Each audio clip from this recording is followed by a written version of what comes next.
Assalamualaikum warahmatullahi wabarakatuh. Jumpa lagi dalam Booster Ramadan 2025 terbitan Think Quran.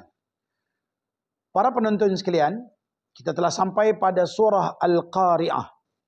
Allah Subhanahu wa taala berfirman ba'da a'udzu billahi minasyaitonir rajim. Bismillahirrahmanirrahim. Al-Qari'ah. Hari kiamat. Qari'ah. Mal Qari'ah. Apakah yang dimaksudkan dengan Al-Qari'ah? Yauma yakunun nasu kal farashil mabthuth.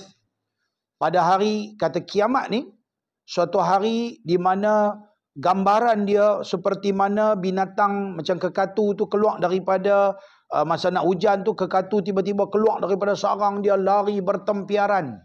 Kalau burung kita tengok, kalau kita tengah duduk dekat maghrib tu, dia duduk dekat pokok dia banyak-banyak, kita bagi dia terkejut, dia lari dan kita pergi tembak ke apa ke, dia lari berselerak.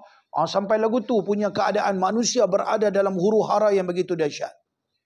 Wa takunul jibalu kal'ihnil manfush.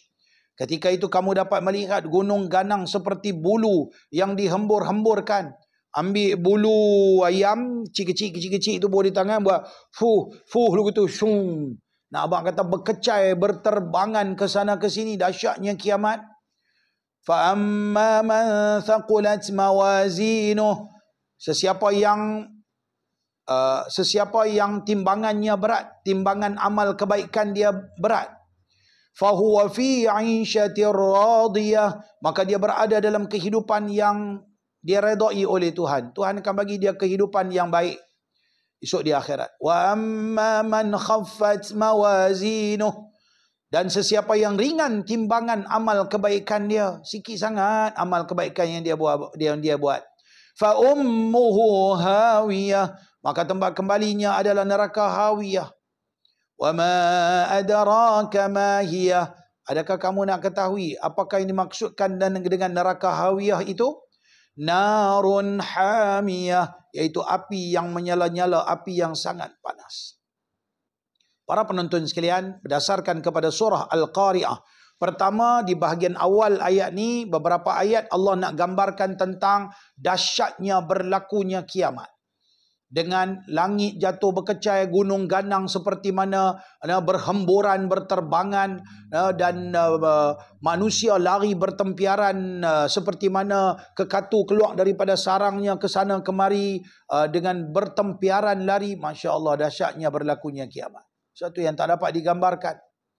Kemudian di bahagian pertengahan surah ini, Allah memberikan peringatan kepada kita supaya jom kumpul amalan-amalan yang baik. Maka jom kita memikirkan tentang kebaikan dalam kehidupan kita.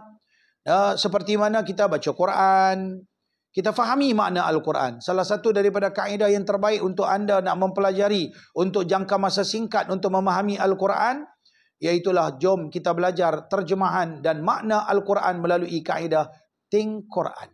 Think Quran tampil untuk memberikan kepada anda bagaimana anda boleh memahami secara harfiah makna-makna secara ringkas, bukan tafsiran yang tepat dan padat semata-mata, tetapi ringkas untuk kita memahami makna-makna Al-Quran. Sebab itu Allah Ta'ala kata dalam Quran, A'udzu billahi minasyaitonir rajim, afala yatadabbaruna al-Quran. Kenapa kamu tak mau mengambil manfaat dengan memahami, mentadabbur makna-makna yang ada dalam Al-Quran?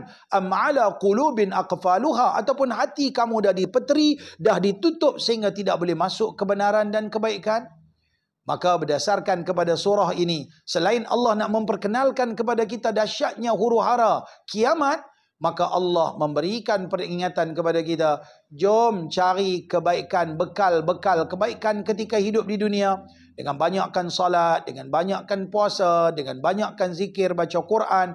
Quran itu adalah salah satu daripada jalan kebaikan yang terbaik yang perlu kita jadikan sebagai peneman dalam hidup kita. Jom hidup dengan Quran, buat baik dengan Quran, baca Quran, dengar Quran, lihat Quran, fahami makna Quran. Anda akan dapati Allah sedang berbicara dengan anda, menceritakan perihal dunia dan akhirat. Jumpa lagi. Assalamualaikum warahmatullahi wabarakatuh.